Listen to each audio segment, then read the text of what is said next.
sort of the idea, I think, of what you see in terms of potential for collaboration in this moment of political transition in Washington. Perfect. Well, clearly the governments of the United States and Argentina will face huge challenges ahead, starting by dealing effectively with the health crisis created by COVID-19 and the resulting economic crisis. In fact, based on the estimates from the World Bank, we are expecting a global economic downturn of about 5.2% in the global GDP. This will be the deepest economic crisis since World War II, 8 decades. For Latin America, the World Bank estimates are even worse. We are expecting about a contraction of the GDP for the region between 7.2% and 7.9%. With regards to Argentina, we now base also on data from the World Bank that just for the second quarter, there has been a contraction in the GDP of about 16%. Obviously, it may be better at the end of the year with all the quarters counted, but it's very significant. The urban poverty has grown to about 40%, and the inflation, while has slowed, is above 40%. The governments of both the United States and Argentina will need to implement strong, comprehensive policy initiatives that will grant the conditions for economic recovery. As the Biden administration gets in office, this presents a unique opportunity for a new level of cooperation between both nations that may help to create the conditions for this much needed recovery process. For those of us that have been working on trade negotiations for many years, we believe that the best negotiations are those that result from building on common interests and on a common list of priorities.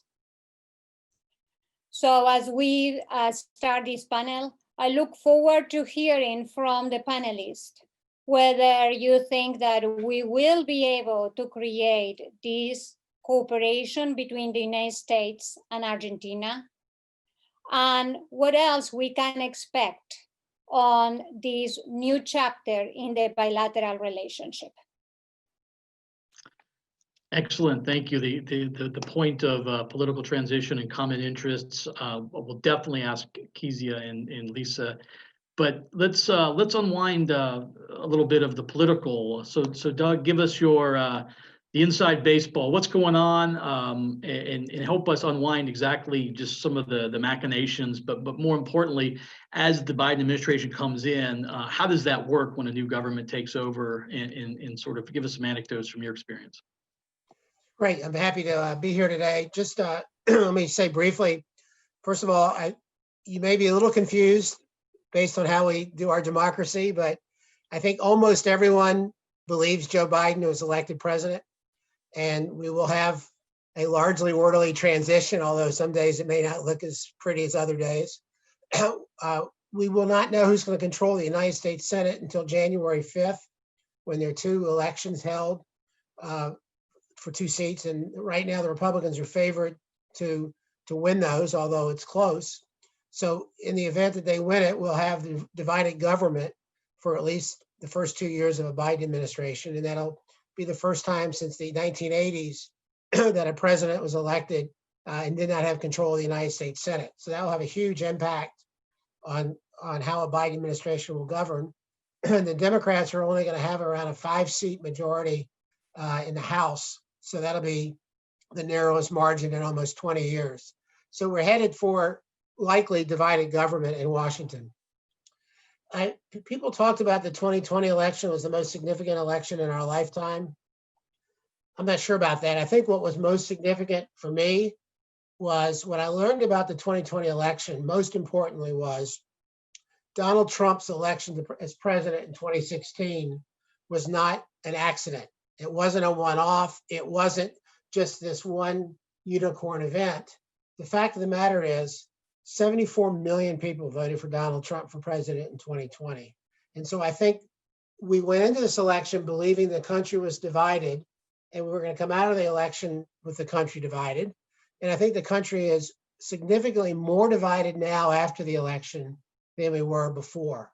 But I just want to say a comment about Donald Trump. I think 50 years from now, when the historians are looking back at this period, yeah, they'll write books about Trump said this or Trump said that, never before. But what's going to be most significant is history is going to view Donald Trump as more of a reaction to what was going on in America, not the cause. And I think Donald Trump's ascendancy to the presidency, the fact that he almost won this election, I think it's much more of a reflection of where the country is than Donald Trump causing this. He's a reflection of it. And what's going on in our country is we're going through a period of historic change we haven't seen since the late 1800s when we moved from an agrarian society to an industrial society. And we're going through what they call a hinge moment in history, moving from one era to another. And our institutions are incapable of managing these crises. And so most people think our political institutions are either broken or they're corrupt. So we now had 7 out of the last 8 elections, the voters have voted for change. 7 out of the last 8 elections, the voters have gone out and voted against whoever is in power. They're not voting for someone as much as against whoever is in power. And I think that we are going to be, throughout most of this entire decade coming up, we're going to continue to be in this period of political turmoil as we move from a 20th century top-down manufacturing economy to a 21st century digital and global world. And so I think you're going to continue to see the political turmoil in America, the chaos in America. With divided government, you're going to see largely political paralysis in Washington, except for things that have to get done. And so I'm not very optimistic in the short term that our country is going to get out of this period of turmoil. Very few countries have a 75-day transition between an election and the inauguration of a new president. We do in America, and it's particularly messy now because of the nature of the transition, Trump's lack of willingness to acknowledge that he lost. The virus is roaring through America. 100,000 people, over 100,000 people were in hospital beds last night. We could have 400,000 people dead by the time Biden takes office. So Biden is going to be walking into the presidency on January 20th with a country, I think, that's much more impacted by the virus, both from a health standpoint and economically. And I think the political turmoil of the transition is going to exasperate that. And Fabiana went through some of the economic data about the kind of hits that we're going to take in the first and second quarter of next year. And so I think you should expect more turmoil, not less turmoil, when Donald Trump leaves office. I'm going to turn it to our next panelist. I'd be more than happy to answer your questions later. Thank you. That's so you end with expect more turmoil over to the next person. I love that. That's okay. Well, we'll come back to you because I think there's some interesting points when we look at the Argentine-U.S. relationship that you've alluded to here as perhaps the challenges to get some of the oxygen that's being sucked out of the room, so to speak. The anti-incumbency point you've highlighted in the U.S., that's not limited to the U.S. We've seen it in Latin America. Point in fact, Macri was voted out by the Argentines last year, and Fernandez rode the anti-incumbency wave there. But okay, now it's the crystal ball. Kezia, more turmoil, more challenges. Fabiana talked about economic downturn, but she also talked about finding commonalities and finding areas of collaboration. What do you see in terms of those potential areas for collaboration between Argentina and the U.S.? Sure, and thanks again, Jeremy, for the invitation. Well, the Fernandez administration clearly hopes for a fresh start for the U.S.-Argentina bilateral relationship after what was a rocky period since Fernandez took office last December in his relationship with President Trump. It's probably actually, interestingly, of all of Latin America's major economies, Argentina's government was the one most hoping for a Biden win. Bolsonaro, of course, in Brazil, no friend to Alberto Fernandez, has refused to recognize Biden's victory. Same with López Obrador in Mexico. The rocky period I alluded to started off, of course, with the Argentine audience may recall, with Mauricio Claver Caron, who was Trump's senior director for Western Hemisphere Affairs at the National Security Council, departing from Buenos Aires right before Alberto's inauguration last December over chiefly Venezuela policy. Venezuela could remain an irritant in the bilateral relationship, but the relationship won't be tethered to it. To much extent, the Trump policy towards Latin America was very much focused on Venezuela and Cuba. That won't be the case with Biden's policy, even if he will maintain some of the fundamental building blocks of pressure on the Maduro regime. But to the extent that he focuses on a more negotiated multilateral approach, he will find more commonalities with Alberto Fernandez.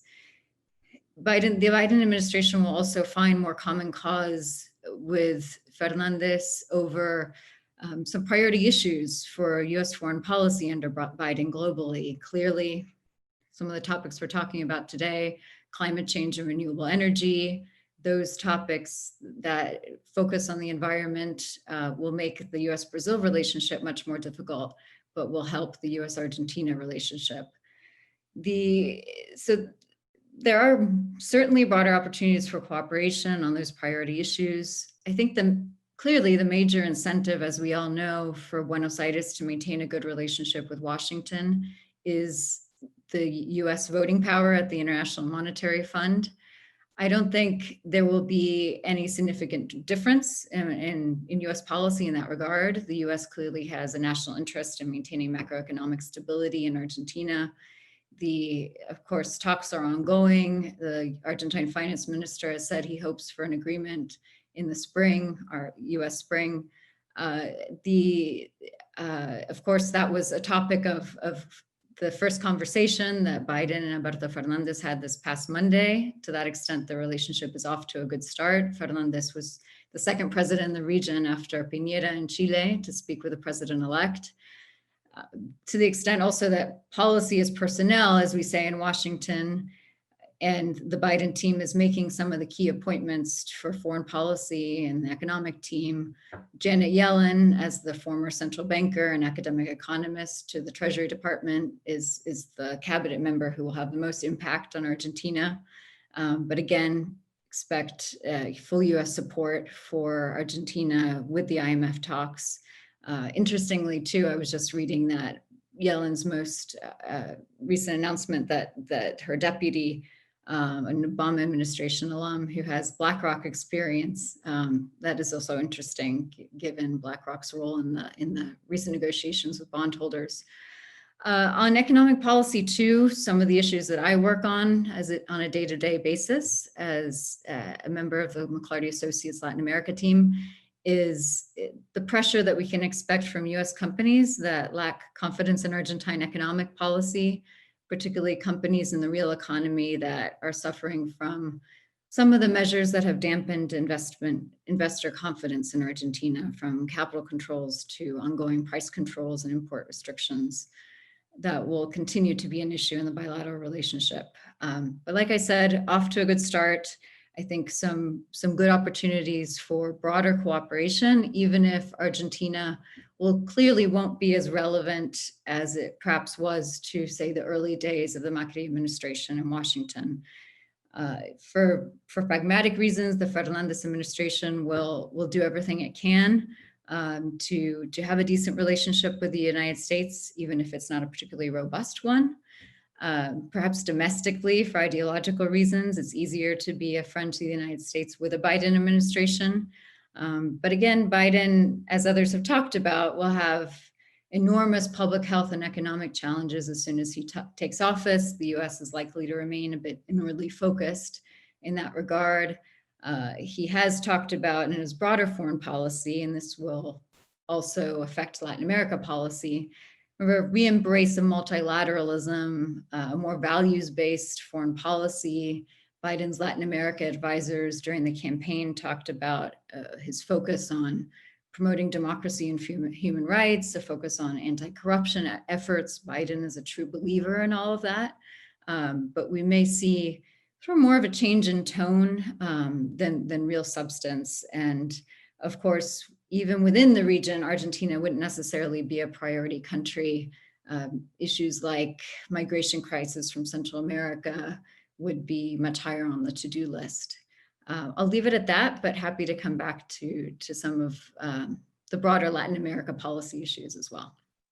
Yeah, I may come in back and push you on who you're crystal balling on the appointees, but let's first talk about now. We're working our way down to the energy.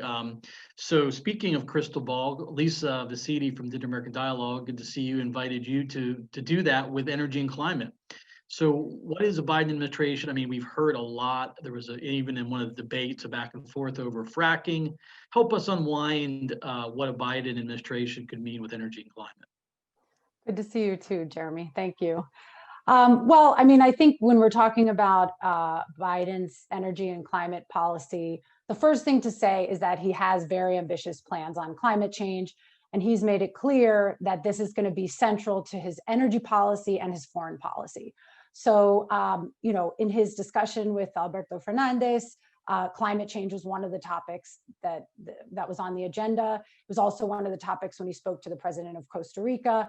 And I think that we can expect to see the Biden administration put climate change on the agenda for bilateral relations with Argentina, as well as many other countries.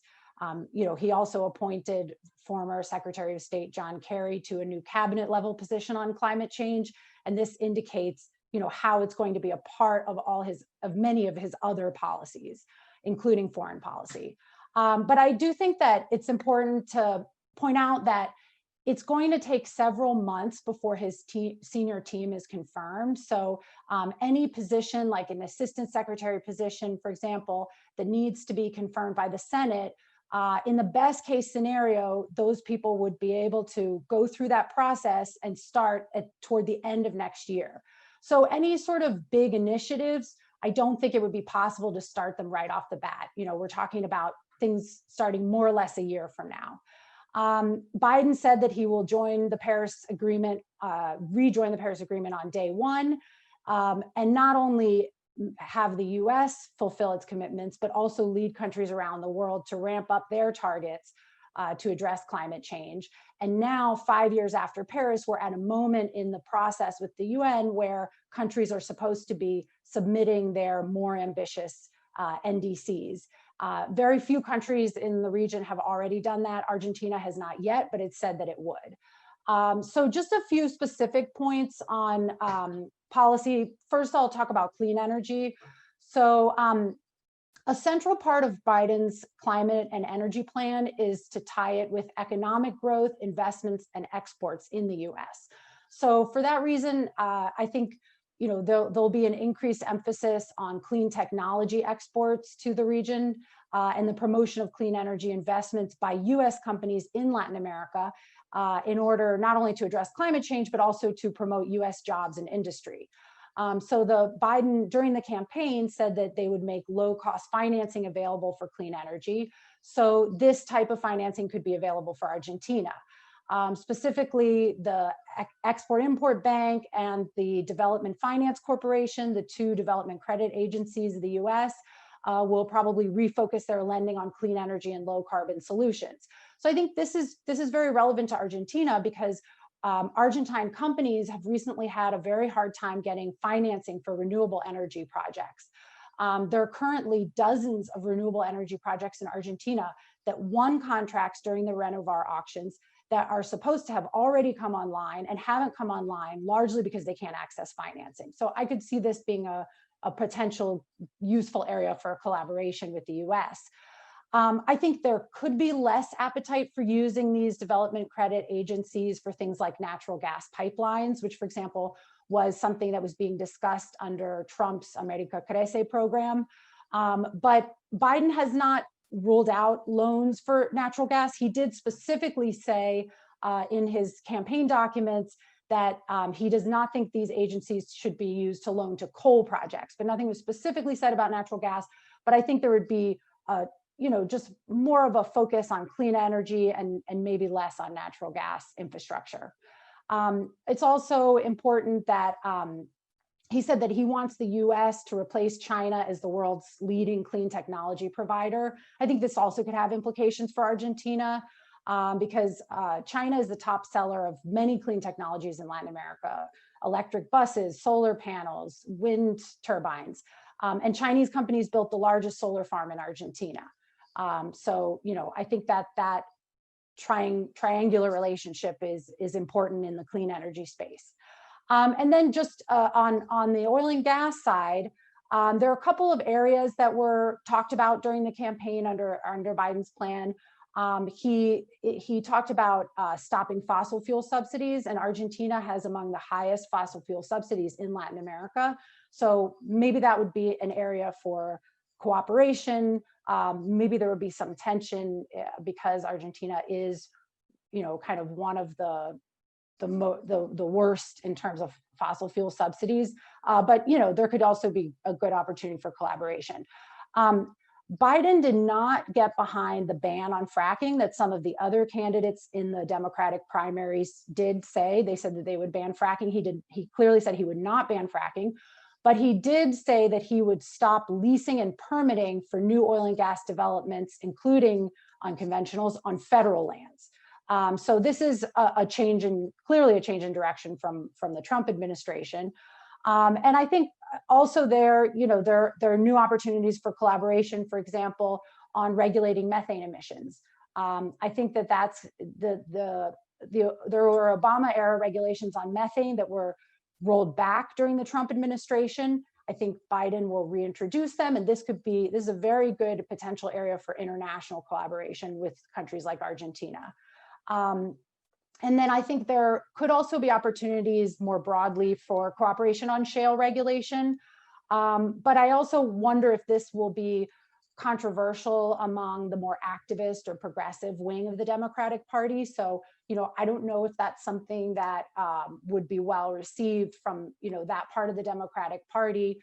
And just in general, it remains to be seen how influential the more progressive activist wing will be on Biden's energy and climate policy overall. So there'll be a push from kind of the more moderate side to address climate change, but in a more moderate way. And then there's going to be a push from the far left side to be, to go further. And so I think we'll have to see sort of where that all ends up. So I'll conclude there for now. Thank you. Thank you, Lisa. Thanks for mentioning methane. We had a small session together with our colleagues at CEARDE and the University of Austral yesterday, in fact, on that topic of Argentina managing in the energy sector, natural gas space, methane emissions. And so tomorrow we have Senator Lucila Crexel and Carlos de Regules who will do share a panel to sort of comment on that and report out a little bit of our conversations. So agreed, I think that's a great area of collaboration. So let's shift again back and I'll maybe we'll throw it back to Doug at this point, because I think Lisa got to something there that you could help us perhaps sort out. Within the Democratic Party, there are a lot of positions, and I think some of these are most debated around the climate energy space. So help us maybe with people and policies and how this is going to sort out as Biden puts his team together, and do they all get confirmed? Is there more infighting, as Lisa has alluded to, around some of the factions, if you will, of the party, particularly regarding climate? Well, both political parties are going through a political transition. Donald Trump is now fully in control of the Republican Party, and Trumpism now defines what it means to be a Republican. The Democrats are a very divided party. The progressive wing is on the ascent. It's where all the energy is. Joe Biden ran as a presidential candidate, probably with the most leftist agenda as a candidate of anyone since George McGovern in 1972. And the positions that he has taken during the campaign are far to the left of the policies of the Obama administration. Biden himself has said he's a transition figure in history. He's a transition figure in the party. So the progressive wing of the Democratic Party is the ascendant wing and will at some point take over the party. However, while everyone, the Democratic Party, put their differences aside in service of one thing, which is to beat Donald Trump, there was an assumption by Democrats that the Democrats were going to win the White House, they were going to control the United States Senate, and they were going to pursue a very aggressive, progressive agenda that Biden laid out in the campaign, and Lisa's alluded to some aspects of that. With the Republicans likely to control the Senate, and with the progressive community, at least some of them, realizing that only certain kinds of people ever get confirmed by a Republican Senate, you're going to have more moderate appointments that are Senate confirmed than you would have normally had if Democrats controlled Congress.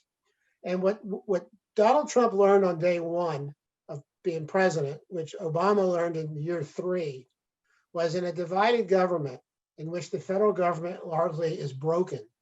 The way that you, as president, get things done is through executive powers.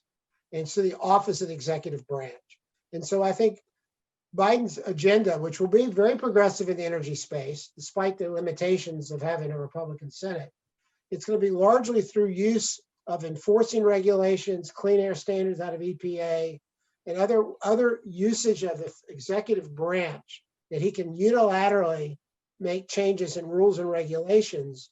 That's how he's going to, I think, largely help the progressives feel like he's pursuing their agenda within the constraints of the fact that with divided government, Biden can't go nearly as far as he pledged to in his campaign. So the confirmation process is one that I know you've already mentioned, the January 5th election that could determine control of the Senate. But at this point, you see confirmation being, to borrow your phrase, a bit of a turmoil? Well, what normally happens is the president ultimately, even in America, in American politics and American government, in which there almost are no longer any rules, and people just do what they please and has nothing to do with historical precedent. I think you'll find that most of the president's appointments will be confirmed by the Senate, in part because the president understands that in this political environment, assuming the Republicans win the Senate races in Georgia, that he has to put forward people who are confirmable. Mm-hmm. But what always happens, regardless of party, is the opposition party will pick one or two candidates for the cabinet, and they will make a fight. And right now it looks like Neera Tandem, who's been appointed as at least designee for OMB, which controls the money, that's going to be one of the fights where they're going to try to block her appointment. So you should expect in the afternoon of January 20th, confirmation processes should begin for departments like State, Defense, probably shortly thereafter Justice, and these key foreign policy related areas. And I think that he's serving up largely confirmable people. And I would think even in an environment in which there's no longer any rules and no longer any decorum, I think that these early appointments will go through rather quickly. And one of the things I just wanted to mention that should be factored into a transition, the federal government, Biden's going to inherit a federal government that has been carved out. Probably half the positions are vacant from the Trump administration. You have a very beaten down federal government of employees after the last 4 years. And so it's going to be very difficult. I think Lisa May alluded to it earlier. It's going to be very difficult for this administration to be able to stand up a government and deal with any issues other right now than controlling the virus from a health standpoint and trying to manage the economic outcomes of this health crisis. It's going to be very hard for this federal government to be moving past those things and make these appointments and get people in these positions till deep into 2020 or 21 rather, and probably closer to the end of the year, given the situation that Biden's inheriting. So with that, thank you. Kezia, give us your, let's move down below the cabinet level. We sort of just understood where that stands. No pressure here. what do you hear? What do you think? And this, of course, particularly relevant to Argentina and some of the Western Hemisphere appointments, National Security Council, State Department, et cetera. Mhm. Well, first of all, we don't know who this person will be, but there will be a new ambassador to Argentina, given that the current ambassador, Edward Prado, was a Trump administration political appointee. So of course, we'll probably need to wait a few months for that, but there will be a change at the US Embassy in Buenos Aires. Regarding the broader Latin America team, we know who the advisors closest to the president-elect are on the region.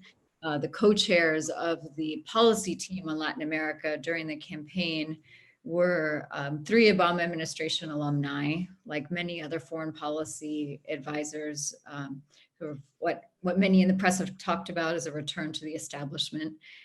2 of those co-chairs, Juan Gonzalez and Dan Erickson, were Vice President Biden's advisors when he served in the Obama administration on the region. They're the 2 people I think he would call in the middle of the night on any Latin America question. The 3rd co-chair, Dulce Reynoso, who served as U.S. Ambassador to Uruguay during the Obama administration, ended up as Jill Biden's chief of staff. That appointment has already been made. I can't speak to them, and there's nothing confirmed at this point, but I expect that Dan and Juan will likely go into the administration in key roles. There's a deep bench of Latin Americanists who also served on that policy team, with a lot of veterans, some even former career people in the Foreign Service, former diplomats. Roberta Jacobson, for example, former Assistant Secretary for Western Hemisphere and Ambassador to Mexico, was appointed to the State Department's formal transition team for the president-elect. So we'll see in the coming months. Something else that I neglected to mention in my remarks earlier too was the recent tensions in the bilateral relationship over the elections of the Inter-American Development Bank. I mentioned Mauricio Claver Caron, who in the end was elected president of the IDB, US nominee, Trump's advisor in the elections held this past September, despite Argentina's best efforts to postpone those elections. Argentina really led the fight in that regard.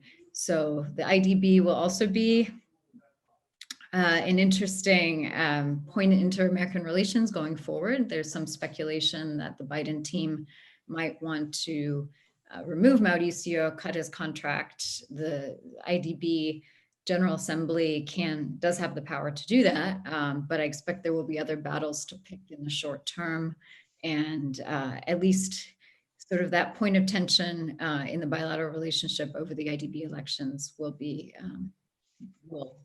mitigated with the Biden transition. Overtaken by events, excellent. No, but it's an important point there. At least for a couple months in the summertime, there was a lot of focus on that election. And then, of course, I already talked about Janet Yellen, but she'll also have a big say as Secretary of Treasury on questions that will affect Argentina beyond the IMF, like recapitalization of the IDB, which Mauricio Claver Caron is pushing for. The executive director is always a Treasury appointee, but maybe from what you all have been saying, that person wouldn't be confirmed for a long time. Fabiana, let me turn the question back to you that we started with. Areas of collaboration.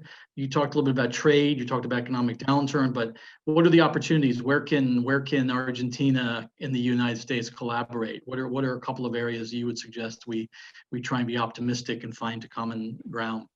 Yeah, Lisa mentioned something which I think it can have a bigger scope.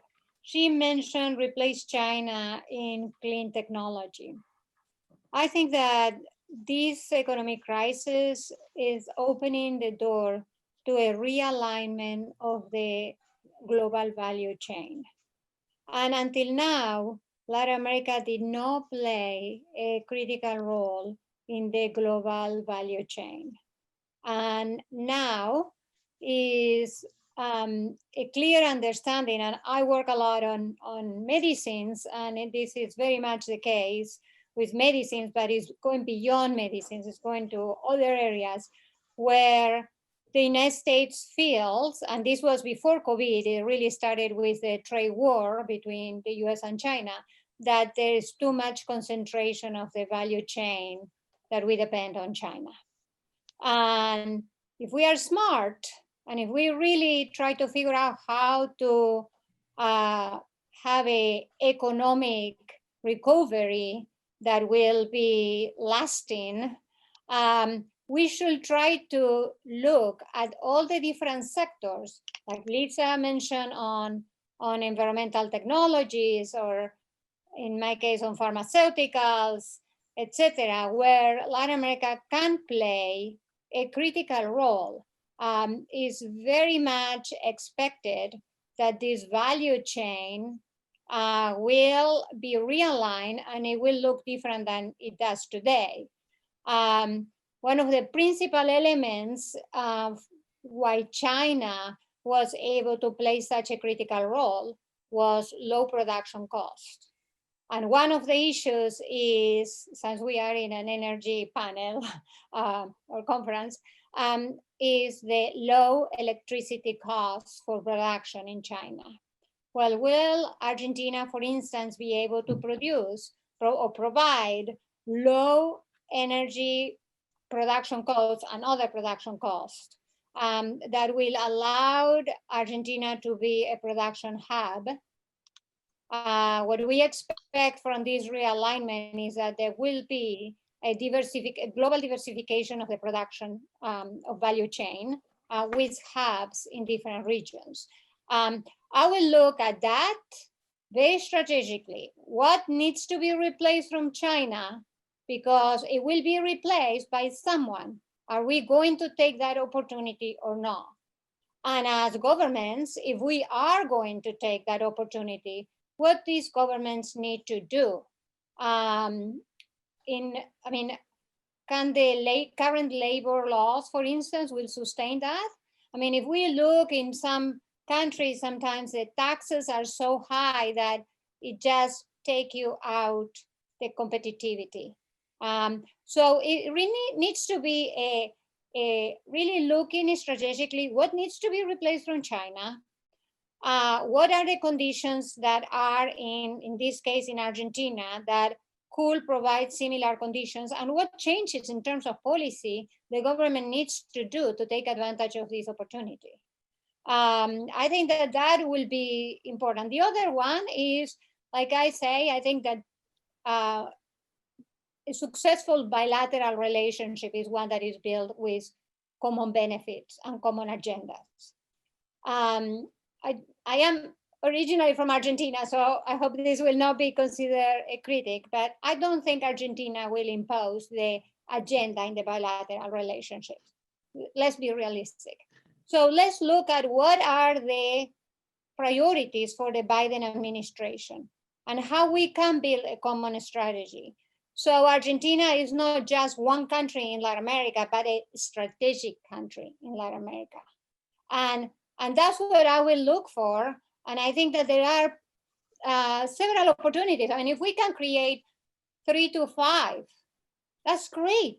Let's concentrate in what we can do right and change the relationship in a strategic way for the next decades.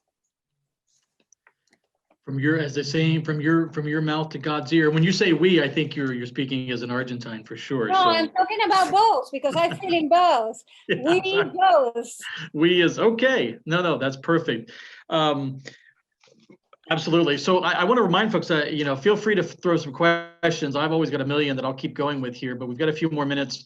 I want to go back to China, but first, I think something else you said, Lisa, I want to go back and sort of precisar. It's very important, particularly for the audience here, about energy and fracking. And it's this question of the Biden administration, what they may do on, or may not do, I should say, on federal lands and leasing. Can you fill in the blanks a little bit, dot the I's, cross the T's on that? Because it's very important that we understand, because there was this, Biden wants to ban fracking, but what does that really mean? And you talked a bit about it. Yeah, so as I said, I mean, what his what he's saying he would do would essentially stop new development on federal lands, whether it's conventional or unconventional, because it would stop new leases. So, new licenses for new areas. And then also more controversially, permitting, which means if you already have a lease, it would be difficult to get a permit. That's what's been said publicly. So federal lands account for about a quarter of US oil and gas production. So it's not the majority, but it's not insignificant either. The industry groups have been very critical of this decision. API, the most important one, said it would use every tool at its disposal to block it, through legal means, or legal court cases, things like that, presumably.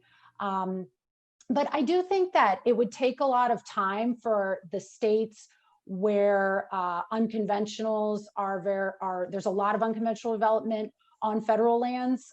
So those are New Mexico, Colorado, and Wyoming. Principally, these are states where there is a lot of fracking on federal land, but it would take time before they're going to see a decline in investment. So if we start to slow things down now, it'll be a couple of years before we'd see the impact on production. And then some of the most important states for unconventionals, like Texas, don't have any development on federal land for fracking. So they wouldn't be affected by this. I also think that, in the US, the expansion of fracking has slowed anyway because of lower prices. There are still lots of opportunities, new opportunities for drilling on non-federal lands. So, I don't think we should exaggerate the impact that this would have in terms of will it create, will it be such a block on investment in the US that suddenly everyone is just flying to Argentina? I don't think there's a lot of other variables there before we should make an assumption like that. I think it's more, the issue is more whether Argentina can address its own bottlenecks in investment, like price controls, restrictions on repatriation of profits, the general lack of uncertainty about future energy and economic policy issues that were brought up in the earlier discussions. I think those will have more of an impact than what happens in the US. Excellent. So we'll start to wrap up here. I want to come back, but first I'm going to put Doug on the hot seat, and we'll use this as the beginning of the wrap up. So does the make your prediction for the 2 Senate races in Georgia, because I think everything you've talked about, well, not everything, but a lot of what you talked about hinges upon Democratic control of the Senate or not. How do those 2 races in Georgia play out? Prediction. Well, I promise after the 2016 elections to never make any more political predictions. The one prediction I'll make is— Were you wrong about that one? What's that? Were you wrong about that one? Yeah. So the one prediction I'll make in the Georgia Senate races is how one race goes is how both races go. So I think that one party will win both seats. It won't be a 1-to-1 split. The Democrats will need to win both to be able to have control in a 50-50 Senate. For sure, if I were in the Biden White House right now, I would be planning under the assumption that the Republicans are going to control the Senate. I would not be making any appointments right now betting that the Democrats are going to win the Senate seat in the Senate seats in Georgia. Based on historical voting, the Republicans are certainly heavily favored to win. I must say, though, that the Republicans and Trump are doing everything possible to lose the race. Trump is attacking the Georgia elected officials about the voting not being safe. Both Georgia Republican Senate candidates who are running have extremely questionable stock pricing, stock purchases and sales, where they have jurisdiction in the Senate on where these companies are covered. It'll be very interesting this weekend. On Saturday night, Trump is going to Georgia to campaign. And I think a lot of people are going to be watching how he manages that, whether he talks about how he was cheated in the election or whether he uses the most effective Republican argument, which is the only way to stop Democratic socialism in Washington and defunding the police is to have a Republican Senate. So people will be watching that. But that's a long-winded way of my saying I would expect the Republicans to win unless they figure out a way to lose it. So just a question, because I realize I don't have this clear, and maybe, we talked so much about the emphasis on climate. Is the John Kerry appointment as the climate envoy a Senate confirmation, or is that similar to some of the advisor positions within the White House that don't require confirmation? I don't believe it requires confirmation. He does have one benefit of having been a member of the club, which always makes the Senate club, which always makes it easier if you ever have to go in front of your former colleagues. But incidentally, people talk about Biden and how he's been in the Senate and how he knows all these people.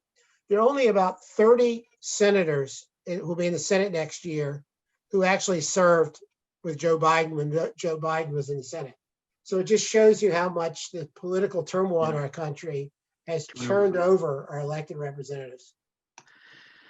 Thank you. All right, we're running out of time, but I want Kezia to sort of weigh in also, because I wanted to finish, but we'll have to go quickly with this question of, does the China, is there a role of tension that's caused by China in the U.S.-Argentine relationship? Any thoughts on that? I don't expect it to be a significant tension, honestly, but that will depend more on what the Biden administration's relationship with China is like than Argentina's relationship with either country. Mm-hmm. Even Alberto Fernandez's predecessor, Mauricio Macri, managed to maintain very good relationships with both Beijing and Washington. China is now Argentina's #1 trading partner. I hear from friends in Buenos Aires all the time how active the Chinese embassy is on a daily basis, even more present in some ways than the US embassy. Argentina does need Chinese investment, and that commercial relationship is very important. That won't change.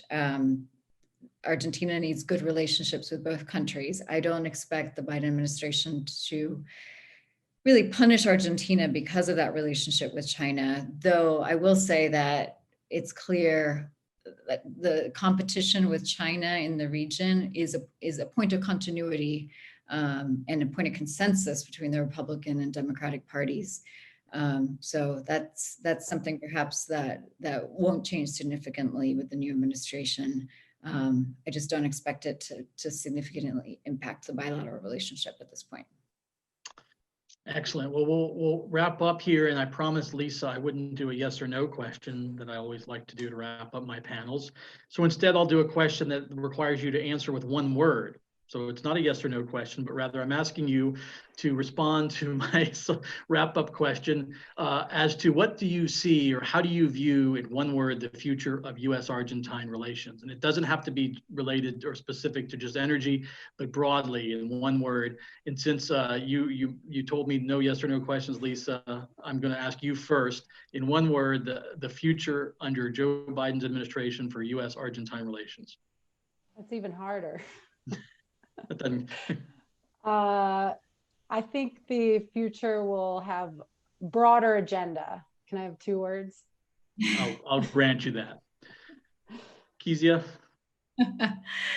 I concur with Lisa. Let's see. I'd say I used to talk about the Alberto Fernandez-Trump relationship over the last year as, no mala, in Spanish, no mala relación, pero poca relación. In other words, the relationship was fine, muddled through, but wasn't particularly robust either. Let's go with improved.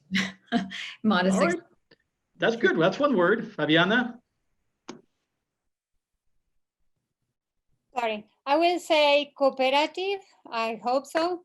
But my question is, when is the time that both the US administration and the Argentine administration will be willing to reach the potential of the relationship? I'm tired of mediocrity. We need to move to a new level. So cooperative, I think, will be, but I'm hoping that there will be a political will to finally truly look to Latin America as a potential asset and build a relationship that will benefit the whole hemisphere. Excellent. Doug, I know it's not really we had you on here for some other stuff, but give it a whirl. Well, I'll just say briefly, the exception of maybe the 80s when Reagan was fighting the Contras, United States foreign policy has been geared much more to East and West than it has been to North and South. And I think given the problems in America and what Biden's going to feel compelled to do in terms of cleaning up what Trump has done in the world, I think, I don't know if it's one word or two words, but I think it's largely going to be back burner as a priority. But I do think there are opportunities, but it's going to require leadership. And to what Fabiana said, if we want to get out of mediocrity, you're going to have people both in Argentina and in the US government who are going to make this a priority. We'll go with priority instead of back burner for your answer. I just wanted to give a shout out in that regard. I completely concur, but a well-deserved shout out to the Argentine ambassador in Washington, Jorge Oeja, who has been a very effective ambassador. And if there's anybody who's going to do that, I think he can. Great point. Well, we'll leave it there. Thank you all. Virtual applause from for the panel. Doug Sosnick, Fabiano Jorge, Kizia McKee, Lisa Vasidi. Thank you all for your insights from Washington. We're doing a lot of crystal balling, if that is a verb or not, I don't know. But we're looking at the incoming administration and what it might mean for the broader relationship. Thank you all so much. We'll go back to the very heavy discussions of natural gas now here. We'll transition again from political debate and political transition to our next panel. Thank you all again. Great to have you.